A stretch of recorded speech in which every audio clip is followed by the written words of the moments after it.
There is a specific kind of quiet that settles over a house late at night.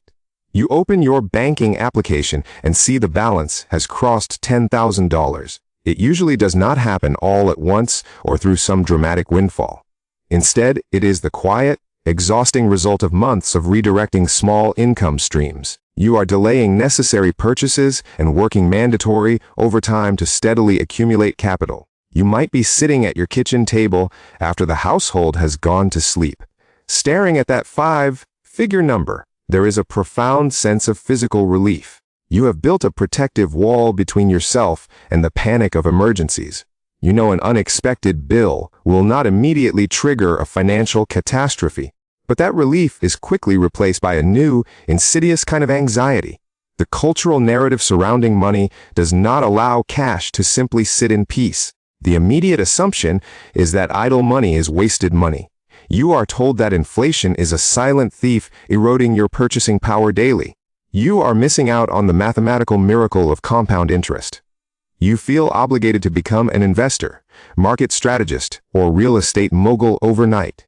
This is the exact belief we have to carefully and methodically take apart. It causes more financial unforced errors than almost anything else in personal finance. We must dismantle the idea that $10,000 is a wealth-generating launching pad. We are conditioned to view all financial accumulation as capital for immediate deployment. Charts show $10,000 invested for 40 years transforming into a massive sum. This promised future makes the cash in your bank account feel profoundly inadequate. You feel like you are failing by allowing that money to be a buffer. This belief misunderstands the mechanical role of cash in a highly structured society. You are trading structural security for probabilistic gains when you invest your safety net. You are trading a guarantee of safety for a mathematical possibility of growth. Holding cash is not a failure of ambition. It is an absolute structural necessity. Money operates on an unforgiving order of operations indifferent to your personal goals. Investing $10,000 might earn an average return of 7 or 8%. If you haven't cleared structural hurdles, that investment is a severe vulnerability. The financial architecture of the average household is incredibly fragile and risky. Let's anchor this reality in a common scenario playing out in millions of homes. Suppose your monthly household home pay is exactly $5,000. Your rent or mortgage consumes $2,000 right off the top. Utilities, phone, internet, and insurance take another $600. Groceries and household supplies require $1,000 every single month. $3,600 is already spoken for by basic existence. You have exactly $1,400 remaining for everything else. In this constrained system, $10,000 is not an investment portfolio. It is certainly not seed money for a new startup. It is precisely 2 months of survival if your primary income stops. It is the vital shock absorber preventing a temporary crisis from becoming permanent. Imagine following aggressive advice and investing $10,000 in the market. 6 months later, your income is disrupted during a broad economic recession. The stock market dips 20%, reducing your investment to $8,000. Simultaneously, your vehicle's transmission fails, requiring $3,500 for repair. Your cash is locked in losing investments, forcing you into a terrible choice. You must liquidate assets at a loss or turn to high-interest consumer debt.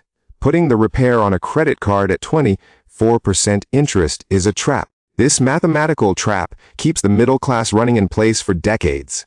Carrying 24% debt to protect an 8% investment is a miscalculation. You are losing 16% in the spread, consuming your vital monthly cash flow.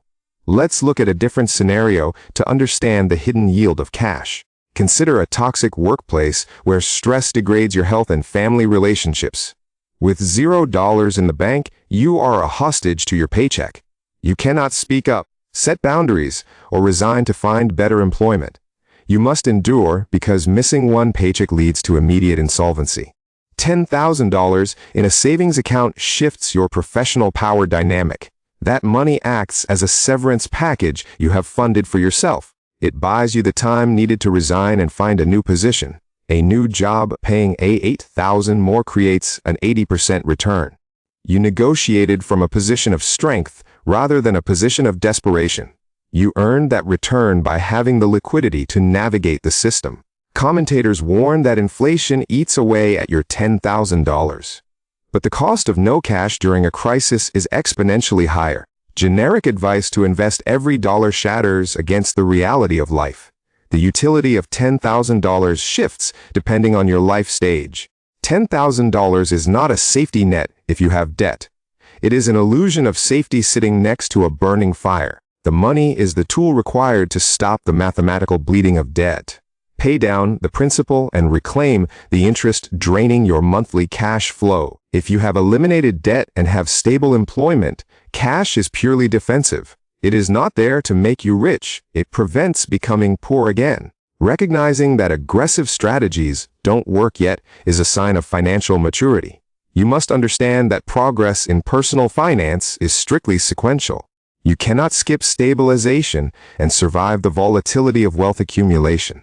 What people do with cash is often driven by a deep lack of trust. Many individuals rush to lock their money away in restrictive or volatile assets. They do this because they intimately know their own behavioral fatigue. After years of discipline, the temptation to upgrade your lifestyle becomes intense. They justify why a car needs replacing or why they deserve a vacation. By immediately investing, they are attempting to put money out of their reach. They are trying to hide their wealth from their own exhaustion. This behavioral workaround almost always creates far worse financial outcomes.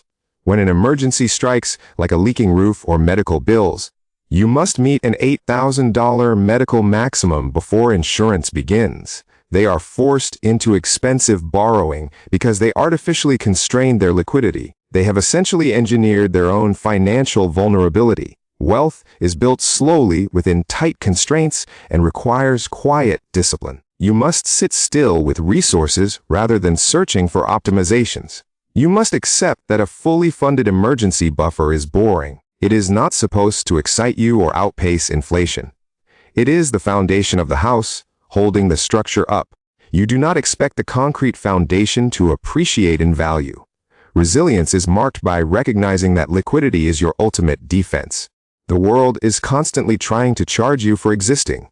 When you realize the highest return is the invisible disaster it silently prevents, you have finally stepped out of the noise and into reality. Having $10,000 saved is not a signal to begin aggressively investing. It is the completion of the foundational barrier before wealth building safely begins.